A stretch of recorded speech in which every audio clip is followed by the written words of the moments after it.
സംഘർഷം രൂക്ഷമാകുന്ന ഘട്ടത്തിൽ എന്താണ് ട്രംപിന്റെ നിലപാട്? സോന, ട്രംപിൻ്റെ നിലപാട് രണ്ട് തട്ടിലാണെന്ന് നമുക്ക് പറയാൻ സാധിക്കും. കാരണം ഇസ്രായേലിന് പിന്നിൽ ട്രംപ് ശക്തമായി നിലയുറപ്പിച്ചിരിക്കുകയാണ്. അത് കഴിഞ്ഞ പല വിഷയങ്ങളിലും, ഗാസ അടക്കമുള്ള വിഷയങ്ങളിൽ നമ്മൾ കണ്ടതാണ് ട്രംപ് ഇസ്രായേലിന് പിന്നിൽ, നെതന്യാഹുവിൻ്റെ പിന്നിൽ നിലയുറപ്പിച്ചിരിക്കുന്നത്. ഈ വിഷയത്തിലും അതേ നിലപാട് തന്നെയാണ് ട്രംപ് കൈക്കൊണ്ടിരിക്കുന്നത്. കഴിഞ്ഞ ദിവസം പ്രശ്നം പരിഹരിക്കാനായിട്ട്, ഇറാനും ഇസ്രായേലും തമ്മിലുള്ള സംഘർഷം പരിഹരിക്കാനായിട്ട് ട്രംപ് മുൻകൈ എടുത്തുവെങ്കിലും അത്തരത്തിൽ മധ്യസ്ഥത വഹിക്കാൻ തയ്യാറാണെന്ന് പറയുമ്പോഴും ഇന്ന് ട്രംപ് പറയുന്നത് ഇതിന് മുൻകൈ എടുക്കേണ്ടത് ഇറാനാണെന്നാണ്. അതായത് ഇസ്രായേൽ ആക്രമണം നടത്തുമ്പോഴും ഇറാനാണ് ഇത്തരത്തിൽ മുൻകൈ എടുക്കേണ്ടത്, സമാധാന ചർച്ചകൾക്കടക്കം മുൻകൈ എടുക്കേണ്ടത് എന്നാണ് ട്രംപ് പറയുന്നത്. കാരണം യുദ്ധം തുടർന്നാൽ ഏറ്റവും കൂടുതൽ പ്രശ്നമുണ്ടാവുക ഇറാനായിരിക്കുമെന്നും ട്രംപ് പറയുന്നുണ്ട്. ഇതിന് പിന്നാലെ തന്നെയാണ് തീർച്ചയായിട്ടും അമേരിക്കൻ പ്രസിഡന്റിൻ്റെ അറിവില്ലാതെ അല്ലെങ്കിൽ സമ്മതമില്ലാതെ യുദ്ധക്കപ്പലോ അതുപോലെ തന്നെ യുദ്ധവിമാനങ്ങളോ മധ്യേഷ്യയിലേക്കോ നീങ്ങാൻ സാധ്യതയില്ല. ഇപ്പോൾ ഏറ്റവും പുതിയ വിവരമനുസരിച്ച് അമേരിക്കയുടെ യുദ്ധവിമാനവും യുദ്ധക്കപ്പലും ഒക്കെ മധ്യേഷ്യയിലേക്ക് നീങ്ങുന്നു എന്നുള്ള റിപ്പോർട്ടുകൾ പുറത്തു വരുന്നുണ്ട്. അത് നേരത്തെ ഞാൻ വ്യക്തമാക്കുകയും ചെയ്തിരുന്നു. ഇത്തരത്തിൽ അമേരിക്ക ഇസ്രായേലിന് പിന്നിൽ ശക്തമായി നിലയുറപ്പിച്ചിരിക്കുകയാണ്. യൂറോപ്യൻ രാഷ്ട്രങ്ങളടക്കമുള്ളവർ അങ്ങനെ അതേ നിലപാടാണ് സ്വീകരിച്ചിരിക്കുന്നത്. ഇതിനിടയ്ക്ക് ഇപ്പോൾ G7 ഉച്ചകോടിയൊക്കെ നടക്കുന്ന ഈ പശ്ചാത്തലത്തിലും ഈ സംഘർഷം ശക്തമാകുന്ന പശ്ചാത്തലത്തിലും ജർമ്മനി അടക്കം ആശങ്ക പ്രകടിപ്പിക്കുന്ന മറ്റൊരു വിഷയമുണ്ട്. ആണവായുധം, പ്രത്യേകിച്ച് ഇറാൻ്റെ പക്കൽ ആണവായുധമുണ്ട് എന്നത് അവർ സ്ഥിരീകരിച്ചിട്ടില്ല. അവർ പുറത്തുവിട്ടിട്ടില്ലെങ്കിൽ പോലും അതൊരു സ്ഥിരീകരിക്കാത്ത സത്യമായിട്ട് തന്നെയാണ് എല്ലാവരും അംഗീകരിച്ചു പോരുന്നത്. അതായത് ഇറാൻ്റെ പക്കൽ ആണവായുധങ്ങളുണ്ട് എന്നുള്ളത് നമ്മൾ അംഗീകരിച്ച ഒരു സത്യമാണ്. അത് ഇപ്പോൾ പ്രയോഗിക്കുമോ അതോ ഇസ്രായേലിൻ്റെ ആക്രമണത്തിൽ ഈ ഇറാൻ്റെ ആണവ റിയാക്ടറുകൾക്കടക്കം കേടുപാടുകൾ സംഭവിച്ചത് ആണവ വികിരണം അടക്കമുള്ള വിഷയത്തിലേക്ക് അത് പുറത്തേക്ക് വരുന്നതിൻ്റെ ഒരു സാഹചര്യം ഉണ്ടാകുമോ? അങ്ങനെയാണെങ്കിൽ അത് ഏത് തരത്തിലുള്ള റിസ്കുകൾ, ഹെൽത്ത് റിസ്ക് അടക്കമുള്ളവ ഉണ്ടാക്കുന്നുണ്ട് എന്നത് ഒരു ആശങ്ക. ഇറാൻ ആണവായുധം പ്രയോഗിക്കുകയാണെങ്കിൽ അതിനെ ഇത്തരത്തിൽ പ്രതിരോധിക്കാനാകും. ഇസ്രായേലിൻ്റെ മറ്റ് പ്രതിരോധ സംവിധാനങ്ങളടക്കം, വ്യോമ പ്രതിരോധ സംവിധാനങ്ങളടക്കം വളരെ ശക്തമാണെന്ന് പറയുമ്പോഴും ആണവായുധത്തെ പ്രതിരോധിക്കാൻ എങ്ങനെ സാധിക്കും എന്നൊരു ചോദ്യം ഉയരുന്നുണ്ട്. ഈ സമയത്താണ് ഇസ്രായേലിൻ്റെ പക്കലും ആണവായുധം ഉണ്ടായേക്കാം എന്ന റിപ്പോർട്ടുകളും പുറത്തു വരുന്നത്. അങ്ങനെയാണെങ്കിൽ ഈ വിഷയം ഇത്ര നാളും നമ്മൾ കണ്ടതിന്, അതായത് യുക്രൈൻ റഷ്യ യുദ്ധം പോലെയൊന്നും അല്ലെങ്കിൽ ഗാസയിൽ ഇസ്രായേൽ നടത്തിയ യുദ്ധം പോലെയൊന്നും അവസാനിച്ചേക്കില്ല. അങ്ങനെയാണെങ്കിൽ മരണസംഖ്യയും ഒക്കെ വളരെയധികം വർദ്ധിച്ചേക്കാനുള്ള സാധ്യതയുണ്ട്. യുദ്ധം തുടർന്ന് പോന്നാൽ അത് പലതരത്തിലാണ് ബാധിക്കുന്നത്. അതായത് ഈ ഇരു രാഷ്ട്രങ്ങളെയോ ഇതിനോട് സമീപമുള്ള രാഷ്ട്രങ്ങളെയോ മാത്രമല്ല ഈ യുദ്ധം ബാധിക്കുക. പ്രത്യേകിച്ച് എണ്ണപ്പാടമടക്കം ഇറാൻ്റെ പക്കലുള്ള എണ്ണപ്പാടങ്ങളടക്കം അതിനെ ബാധിക്കും. അങ്ങനെയാണെങ്കിൽ എണ്ണ കയറ്റുമതി, അതുപോലെ തന്നെ എണ്ണ ഇറക്കുമതി, അങ്ങനെയുള്ള വിഷയങ്ങളൊക്കെ ബാധിക്കപ്പെടും. അത് ആഗോള സാമ്പത്തിക വ്യവസ്ഥയിലും വലിയ തിരിച്ചടികളായിരിക്കും നൽകുന്നത്.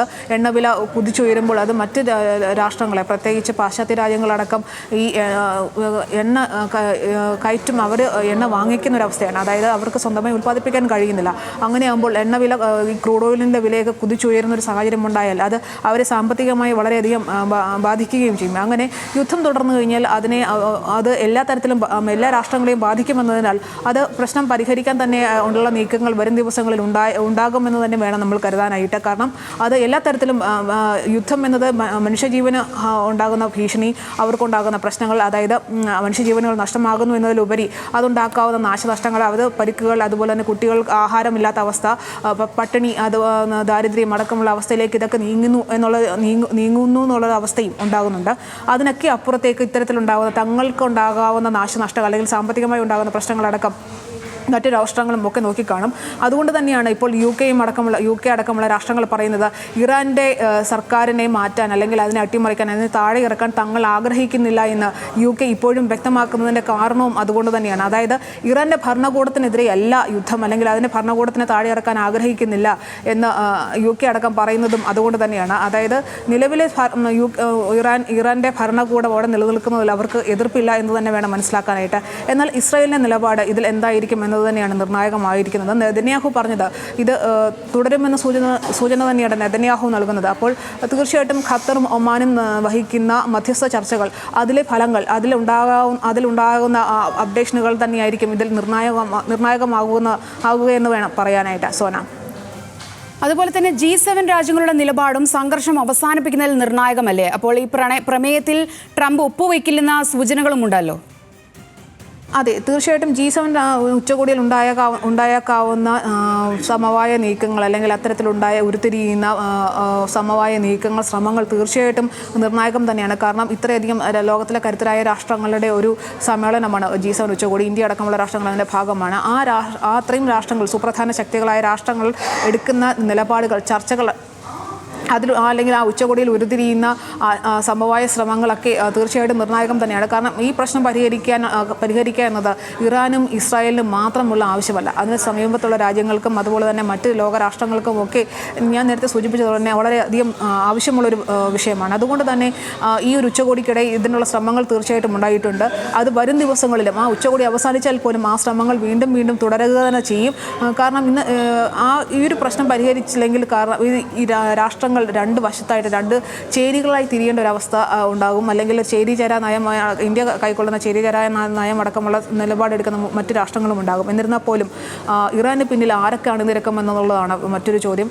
ഇസ്രായേലിന് പിന്നിൽ ആരൊക്കെ ഉണ്ടാകുമെന്നത് ഏകദേശ സൂചന നമുക്ക് വ്യക്തമായി കഴിഞ്ഞിരിക്കുന്നു. പാശ്ചാത്യ രാജ്യങ്ങളടക്കമുള്ളവ ഇസ്രായേലിന് പിന്നിൽ നിൽക്കുമ്പോൾ ഇറാന് പിന്നിൽ ആരൊക്കെ അണിനിരക്കുമെന്നുള്ളത് വളരെ നിർണായകമാണ്. റഷ്യ, ചൈന അടക്കമുള്ള ശക്തികൾ ഇറാന് പിന്നിൽ നിന്നാൽ എന്തായിരിക്കും ഇനി ഉണ്ടാകുക? അടുത്ത ശ്രമങ്ങൾ അല്ലെങ്കിൽ എന്തായിരിക്കും അത് ഉണ്ടാക്കുന്ന പ്രതിഫലനങ്ങൾ എന്തായിരിക്കുമെന്ന് നമുക്ക് ചിന്തിക്കാൻ പോലും കഴിയുന്നതിനപ്പുറമായിരിക്കും.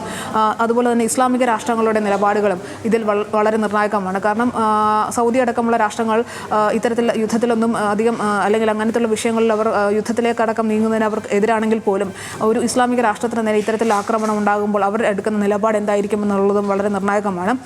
പിന്നെ ഹമാസ്, ഹെസ്ബുള്ള അടക്കമുള്ള തീവ്രവാദ സംഘടനകൾ, ഇറാൻ്റെ പിന്തുണയോടുകൂടി പ്രവർത്തിക്കുന്ന ഹെസ്ബുള്ള അടക്കമുള്ള സംഘടനകൾ എടുക്കുന്ന നിലപാട്, അവർ തിരിച്ചടി നൽകും, അവരുടെ നീക്കങ്ങൾ എന്തായിരിക്കും എന്നതും വളരെ സുപ്രധാനമാണ്. ഹെസ്ബുള്ളയുടെ തലവന്മാരടക്കം അല്ലെങ്കിൽ അവരുടെ തലപ്പത്തുള്ള നേതൃത്വത്തെയൊക്കെ ഇസ്രായേൽ കഴിഞ്ഞ ആക്രമണങ്ങളിലൊക്കെ ഇല്ലായ്മ ചെയ്തുവെങ്കിൽ പോലും അവർ വീണ്ടും അങ്ങനത്തെ ഒരു തിരിച്ചുവരവോ നടത്തിക്കഴിഞ്ഞാൽ, ഹമാസ് അടക്കമുള്ള മറ്റ് സംഘടനകളുമായി ചേർന്ന് നീക്കം നടത്തിക്കഴിഞ്ഞാൽ അത് ഇസ്രായേലിനെ എത്തരത്തിൽ ബാധിക്കുമെന്ന് അടക്കമുള്ളതും നമ്മൾ വിശകലനം ചെയ്യേണ്ടിയിരിക്കുന്നു. അത് ഇസ്രായേലിന് ഇപ്പോഴത്തെ ശേഷി സംബന്ധിച്ചൊരു വ്യക്തമായ വിവരം നമുക്ക് ഇല്ലാതിരിക്കുന്നിടത്തോളം കാലം അത് എത്തരത്തിൽ ഇസ്രായേലിന് പ്രതിരോധിക്കാൻ കഴിയുമെന്നൊന്നും നമുക്ക് പ്രവചിക്കാൻ പോലും കഴിയുകയില്ല.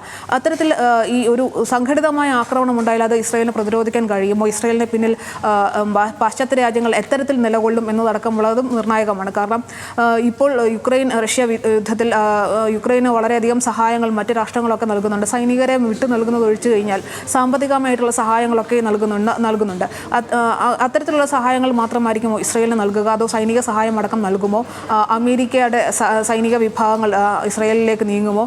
അങ്ങനെയൊക്കെയുള്ള കാര്യങ്ങളൊക്കെ വളരെ നിർണായകമാണ്. അങ്ങനത്തെ ഒരു നീക്കം ഉണ്ടായി കഴിഞ്ഞാൽ അത് എത്തരത്തിലായിരിക്കും മാറുക എന്നതും നമുക്ക് പ്രവചിക്കാൻ കഴിയില്ല. കാരണം തീർച്ചയായിട്ടും തുർക്കി ഇറാൻ്റെ പിന്തുണ പ്രഖ്യാപിക്കുമെന്ന് നമുക്ക് ഉറപ്പിച്ച് പറയാൻ സാധിക്കും. ചൈനയുടെ നിലപാട് നിർണായകമായിരിക്കും.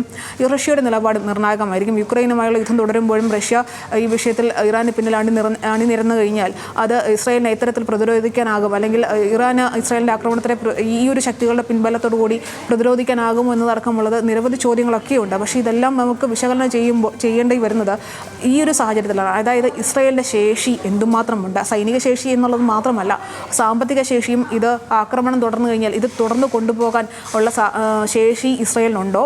അതുപോലെ തന്നെ ആണവായുധം ഇറാൻ പ്രയോഗിക്കുമോ? ഈ ആണവായുധം ഇറാൻ പ്രയോഗിച്ചു കഴിഞ്ഞാൽ എന്തായിരിക്കും മറ്റു രാഷ്ട്രങ്ങളുടെ നീക്കങ്ങൾ എന്തായിരിക്കും എന്നതടക്കമുള്ള വലിയ വലിയ ചോദ്യങ്ങളൊക്കെ ഇപ്പോൾ നിലനിൽക്കുകയാണ്. ആരും ഇത്തരം ചോദ്യങ്ങളോട് പ്രതികരിക്കുന്നില്ല, അല്ലെങ്കിൽ അത്ര ചർച്ചകളിലേക്ക് കടക്കുന്നില്ല. തീർച്ചയായിട്ടും ഒരു യുദ്ധം അവസാനിപ്പിക്കുക എന്നൊരു ചിന്താഗതിയിലേക്ക് തന്നെയാണ് മറ്റു രാഷ്ട്രങ്ങളെല്ലാം നീങ്ങുന്നത് എന്ന് വേണം നമുക്ക് മനസ്സിലാക്കാനായിട്ട്. സോന. ശരി അശ്വിനി, വ്യക്തമാണ്. ഇപ്പോൾ നമ്മളോടൊപ്പം അഗസ്റ്റിൻ ചേരുന്നുണ്ട്. അഗസ്റ്റിൻ, ഈ മണിക്കൂറിൽ ലഭിക്കുന്ന വിവരങ്ങൾ എന്തൊക്കെ? നിലവിലെ സാഹചര്യം എന്താണ്?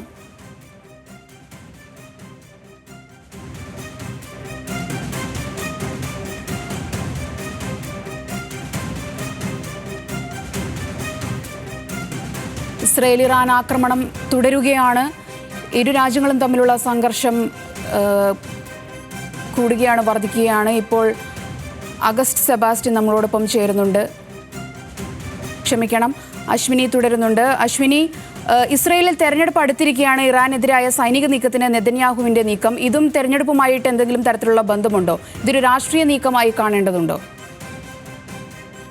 രാഷ്ട്രീയം ഈ വിഷയത്തിൽ ഉടലെടുക്കുക. നമ്മൾ ഏത് രാഷ്ട്രം എടുത്തു കഴിഞ്ഞാലും അതിൽ യുദ്ധം എന്ന് പറയുന്നത് ഒരു രാഷ്ട്രത്തെ സംബന്ധിച്ചുള്ള വളരെ നിർണായകമായൊരു തീരുമാനമാണ്. മറ്റൊരു രാഷ്ട്രവുമായി യുദ്ധത്തിലേക്ക് കടക്കുമ്പോൾ അതിന് പല മാനങ്ങളുണ്ട്. ഈ നേരത്തെ സൂചിപ്പിച്ചതുപോലെ തന്നെ യുദ്ധം എന്ന് പറയുന്നത് ഒരു സൈന്യങ്ങൾ തമ്മിലുള്ള ഏറ്റുമുട്ടൽ മാത്രമല്ല, അതിനകത്ത് മറ്റ് മനുഷ്യജീവനുകൾ അതിനകത്ത് ബാധിക്കപ്പെടുന്നുണ്ട്. അതായത് യുദ്ധമേഖലയിലുള്ള ആളുകളെ ഒഴിപ്പിക്കുന്ന അവരുടെ പുനരധിവാസം, ആ മേഖലയിലുള്ള കെട്ടിടങ്ങളും മറ്റ് സംവിധാനങ്ങളും അടിസ്ഥാന സൗകര്യങ്ങളും എല്ലാം നശിക്കുമ്പോൾ അത് വീണ്ടും നിർമ്മിക്കേണ്ട ഒരു അവസ്ഥ വരുന്നുണ്ട്. സാമ്പത്തികമായ പ്രശ്നങ്ങളിലേക്ക് ഇത് ഉണ്ടാകുന്നുണ്ട്. അതുകൊണ്ട് തന്നെ യുദ്ധം എന്ന് പറയുന്ന ഒരു വിഷയം എടുക്കുമ്പോൾ ഒരു സർക്കാരിനെ സംബന്ധിച്ചിടത്തോളം ആ ഒരു തീരുമാനത്തിലേക്ക് കടക്കുന്ന വളരെ നിർണായകം തന്നെയാണ്. അതുകൊണ്ട് തന്നെ ഈ ഒരു യുദ്ധത്തിൽ ഗാസയുമായിട്ടുള്ള യുദ്ധം അല്ലെങ്കിൽ പലസ്തീനുമായിട്ടുള്ള യുദ്ധത്തിൽ നെതന്യാഹുവിന് എതിരായി പ്രതിപക്ഷം രംഗത്ത് വന്നിട്ടുണ്ടെങ്കിൽ എന്നാൽ ആ നിലപാട് ഇവിടെ മറിയുന്നു എന്ന് വേണം നമുക്ക് കാണാൻ സാധിക്കുന്നത്. കാരണം ഇറാന് നേരെയുള്ള യുദ്ധത്തിൽ പ്രതിപക്ഷ നേതാക്കൾ നെതന്യാഹുവിന് പിന്തുണയുമായി രംഗത്ത് വന്നിട്ടുണ്ട് എന്നതാണ് ഏറ്റവും ഒടുവിൽ നമുക്ക് ലഭിക്കുന്ന വിവരം.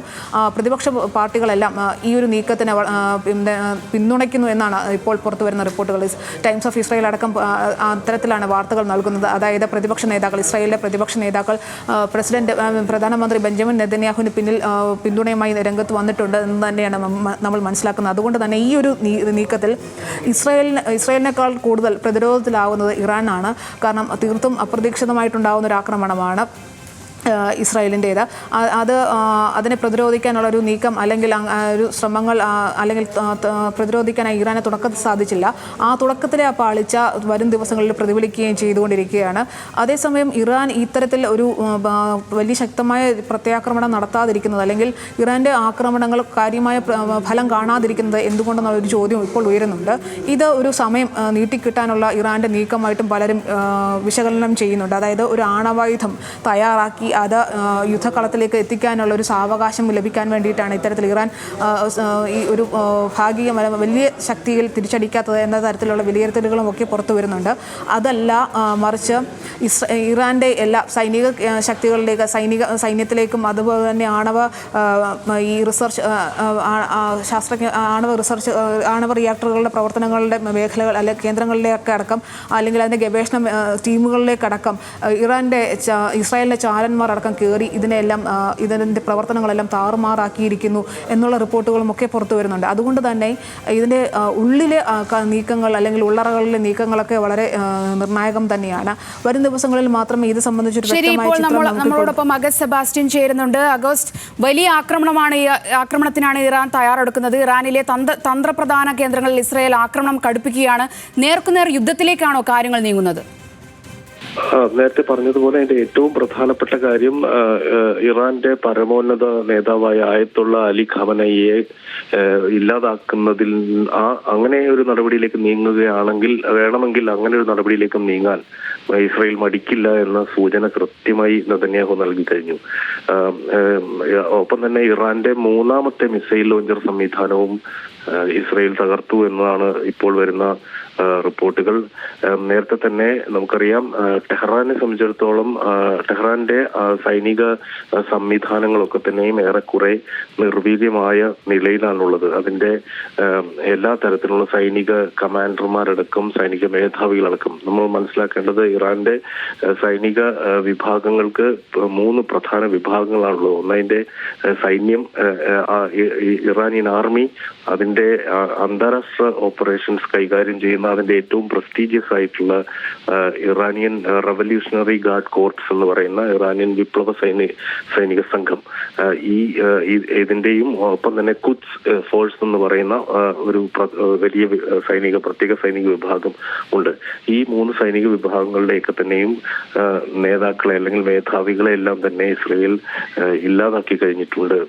ഇന്നലെയാണ് അല്ലെങ്കിൽ ഇറാനിയൻ റവല്യൂഷണറി ഗാർഡ് ഓഫ് കോർപ്സിന്റെ ഇന്റലിജൻസ് മേധാവിയെ കൂടി അതിന്റെ ഉപമേധാവികളെയും ഇസ്രായേൽ വകവരുത്തി കഴിഞ്ഞു. അതായത് ഒപ്പം തന്നെ ഇറാന്റെ ആണവ ശാസ്ത്രജ്ഞന്മാരുടെ നീണ്ട നിര തന്നെ 6 ശാസ്ത്രജ്ഞന്മാരെ ഇല്ലാതാക്കി. ആകെ 14 ആണവ ശാസ്ത്രജ്ഞരെ ഇല്ലാതാക്കിയെന്നാണ് അനൌദ്യോഗിക റിപ്പോർട്ടുകൾ ഉള്ളത്. ആ നിലയ്ക്ക് ഇത്രയും സാഹചര്യങ്ങൾ പരിഗണിച്ച് നമ്മൾ അതിനെ വിലയിരുത്തുകയാണെങ്കിൽ നമുക്ക് മനസ്സിലാക്കേണ്ടത് ഇനി ഏത് രാഷ്ട്രീയ നേതൃത്വം ഇറാനെ സംബന്ധിച്ചിടത്തോളം ഇസ്രായേലിനെതിരായി ആക്രമണം നടത്തുന്ന അതിന്റെ എല്ലാ തരത്തിലുള്ള നേതൃത്വത്തെ അല്ലെങ്കിൽ അതിന് തന്ത്രപരമായ നേതൃത്വം നൽകുന്ന അതിന്റെ ബൗദ്ധിക നേതൃത്വത്തെ, അതിന്റെ രാഷ്ട്രീയ നേതൃത്വത്തെ, അതിന്റെ ഐഡിയോളജിക്കൽ നേതൃത്വത്തെയൊക്കെ തന്നെ ഇല്ലാതാക്കുമെന്ന് അത് നിലവിൽ അവർ അത് തെളിയിച്ചു കഴിഞ്ഞു. അത് തുടരുമെന്ന് തന്നെയാണ് നെതന്യാഹു ഇപ്പോൾ പ്രഖ്യാപിക്കുന്നത്. നേരത്തെ തന്നെ ആയത്തുള്ള അലി ഖമനയെ വധിക്കാൻ ഒരു അവസരം ഇസ്രയേലിന് കിട്ടിയിരുന്നുവെന്നും അവസാനത്തെ ചാൻസ് ആണവ കരാറുമായി ബന്ധപ്പെട്ട് ഒരു കരാർ ഉണ്ടാക്കുന്നതിനായി നൽകിയതാണെന്നുള്ള റിപ്പോർട്ടുകൾ ഇസ്രയേലി മാധ്യമങ്ങൾ പ്രസിദ്ധീകരിച്ചിരുന്നു. അതിനെ തുടർന്നാണ് ഡൊണാൾഡ് ട്രംപാണ് ഈ ഖമനയെ വധിക്കാനുള്ള ഇസ്രയേലിന്റെ നീക്കം തൽക്കാലം അത് വേണ്ട എന്ന നിർദ്ദേശം നൽകിയത്. ഇത് സംബന്ധിച്ചുള്ള ചോദ്യങ്ങൾക്ക് മറുപടിയായാണ് നെതന്യാഹു അതിനെ തള്ളാതെ തന്നെ ഇന്നലെ പറഞ്ഞത് ഇസ്രയേൽ ചെയ്യേണ്ടത് ചെയ്യും എന്ന പ്രസ്താവന നടത്തിയത്. ഇന്നിപ്പോൾ കൂടുതൽ വ്യക്തമായി ഇസ്രയേലി മാധ്യമങ്ങളും അമേരിക്കൻ മാധ്യമങ്ങളും ഒക്കെ തന്നെ നെതന്യാഹു അത് തുറന്ന് സമ്മതിച്ചതായി റിപ്പോർട്ട് ചെയ്യുന്നു. ഒപ്പം തന്നെ ടെഹ്റാനിൽ അതിന്റെ ഭരണസിരാ കേന്ദ്രത്തിൽ തന്നെ അതിന്റെ ഔദ്യോഗിക മാധ്യമങ്ങളടങ്ങുന്ന കെട്ടിടങ്ങളിൽ ആക്രമണം നടത്തുന്നു, അതിന്റെ സൈനിക കേന്ദ്രങ്ങളിൽ ആക്രമണം നടത്തുന്നു. ഖോമിൽ നിന്ന് ടെഹ്റാനിലേക്ക് പോയിക്കൊണ്ടിരുന്ന ഒരു സൈനിക വ്യൂഹത്തെ, അത് ആയുധങ്ങളുമായി പോയിരുന്ന സൈനിക വ്യൂഹത്തിന് നേരെ വ്യോമാക്രമണം നടത്തുന്നു. അതിന്റെ പ്രധാനപ്പെട്ട മിസൈൽ ലോഞ്ചർ സംവിധാനത്തെ, മൂന്നാമത്തെ സംവിധാനത്തെ ഇല്ലാതാക്കിയതായി ഇസ്രായേൽ പറയുന്നു. ഒപ്പം തന്നെ ഇറാൻ അതേസമയം തന്നെ ഇസ്രായേലിലേക്ക് മിസൈൽ ആക്രമണം നടത്തുകയാണ്. ഇറാനെ സംബന്ധിച്ചിടത്തോളം ഇസ്രായേലിന്റെ ചുറ്റുമുള്ള രാജ്യങ്ങൾ, അതായത് നേരത്തെ സിറിയ, സെബൻ കേൾക്കാമെങ്കിൽ ഇപ്പോഴത്തെ ഒരു സാഹചര്യം, അതായത് ഇസ്രായേൽ ഇപ്പോൾ വീണ്ടും ആക്രമണം കടുപ്പിച്ചിരിക്കുകയാണ് ഇറാന് മേൽ. ഇറാൻ നേരത്തെ മിസൈൽ ആക്രമണം അടക്കം നടത്തിയെങ്കിലും വീണ്ടും വ്യോമാക്രമണം എന്ന രീതിയിൽ ജെറ്റ് വിമാനങ്ങളടക്കം ഇറാനിലേക്ക് അയച്ചിരിക്കുന്നു എന്ന റിപ്പോർട്ടുകളാണ് ഇപ്പോൾ പുറത്തു വരുന്നത്. അങ്ങനെയാണെങ്കിൽ ഈ വരും ദിവസങ്ങളിലേക്ക് ഇത് ഏത് തരത്തിലായിരിക്കും ഈ ഒരു പ്രശ്നം നീങ്ങുന്നത്? അതായത് ട്രംപ് അടക്കമുള്ള നേതാക്കൾ അതിനകത്ത് സംഘർഷം ലഘൂകരിക്കാൻ ശ്രമിക്കുന്നുണ്ടെങ്കിൽ പോലും അതിലൊരു സമവായ ചർച്ചയിൽ അല്ലെങ്കിൽ സമവായ കരാറിലേക്ക് ഒപ്പിടാനായിട്ട് ട്രംപ് തയ്യാറാകാത്ത ഒരു സാഹചര്യം, ഇത് എങ്ങനെയാണ് ഈ ഒരു ചർച്ചകളെ ബാധിക്കുക? അതായത് ഇറാനെ സംബന്ധിച്ചിടത്തോളം നമുക്കറിയാം 2025 ട്രംപ് രണ്ടാം തവണ US പ്രസിഡന്റായി അധികാരത്തിലേറ്റ ശേഷം അവർ അമേരിക്കൻ ഭരണകൂടം ഏറ്റെടുത്തിട്ടുള്ള ഒരു സുപ്രധാനമായ ദൗത്യമാണ് ഇറാനെ സംബന്ധിച്ചിടത്തോളം ഇറാനെ ഒരു ആണവ നിർവ്യാപന അല്ലെങ്കിൽ ആണവായുധം നിർമ്മിക്കില്ല എന്ന് പൂർണ്ണമായി അംഗീകരിക്കുന്ന ഒരു കരാറിലേക്ക് എത്തിക്കുക എന്നതായിരുന്നു ആ ചർച്ചയുടെ ഉദ്ദേശം. അത് ആ ചർച്ചയിലേക്ക് സമ്മർദ്ദത്തിനായി കൂടുതൽ ഉപരോധങ്ങളൊക്കെ ഏർപ്പെടുത്തിയിരുന്നു. പക്ഷേ പല ഘട്ടങ്ങളിലും ഖമനൈ അടക്കം അല്ലെങ്കിൽ ഇറാന്റെ നേതൃത്വം പല ഘട്ടങ്ങളിലും ഈ അമേരിക്കയുമായുള്ള ചർച്ചയിൽ വിശ്വാസമില്ല എന്ന നിലപാട് പല ഘട്ടങ്ങളിൽ പ്രകടിപ്പിച്ചിരുന്നു. ഈ സാഹചര്യത്തിലാണ് ഇതിന്റെ ഏതെങ്കിലും തരത്തിലുള്ള സമവായ ചർച്ച കൊണ്ട് കാര്യമുണ്ടോ എന്ന സംശയം ഇസ്രയേലും UN അടക്കമുള്ള അന്താരാഷ്ട്ര വേദികളിൽ ഉന്നയിച്ചിരുന്നു. ഇപ്പോഴുള്ള സാഹചര്യത്തിൽ പോലും ട്രംപ് ഇവർക്ക് കൊടുത്ത 60 ദിവസങ്ങളുടെ അന്ത്യശാസനമാണ്. 60 ദിവസങ്ങൾക്കുള്ളിൽ നിങ്ങളൊരു കരാറിലെത്താനുള്ള അവസരം നിങ്ങൾക്കുണ്ട് എന്നാണ് ഇറാനോട് കമ്മ്യൂണിക്കേറ്റ് ചെയ്തിരുന്നത്. പക്ഷെ ഇറാൻ അത് സംബന്ധിച്ച് ഒരു പോസിറ്റീവായ ഒരു നിലപാട് എടുത്തിരുന്നില്ല എന്നാണ് പൊതുവായി മനസ്സിലാക്കുക. അതാണോ അതല്ല മറ്റ് അനലിസ്റ്റുകളൊക്കെ സൂചിപ്പിക്കുന്നത് പോലെ ഇറാനെ ഇത്തരം ഒരു സാഹചര്യത്തിലേക്ക് കൊണ്ടെത്തിക്കാനുള്ള ഇസ്രയേലി അമേരിക്കൻ തന്ത്രം എന്ന നിലയ്ക്കും അതിനെ വായിക്കുന്നവരുണ്ട്. അതായത് ചർച്ചയുടെ സാഹചര്യം നിലനിൽക്കുന്നത് കൊണ്ട് ഇത്തരത്തിലുള്ള ആക്രമണം ഉണ്ടാകുമെന്ന പ്രതീക്ഷ ഉണ്ടാകാതിരുന്നത് കൊണ്ട് അത് വലിയ നിലയ്ക്കുള്ള അതിന്റെ സുരക്ഷയെ സംബന്ധിച്ച് ഒരു സംശയം ഇറാൻ ഉണ്ടായിരുന്നില്ല എന്ന തരത്തിലുള്ള വായനയുമുണ്ട്. ഏതായാലും ഇപ്പോഴും സെബൻ ഒന്ന് തുടരുക. ഇസ്രയേലിൽ നിന്ന് നമുക്കൊപ്പം അവിടുന്ന്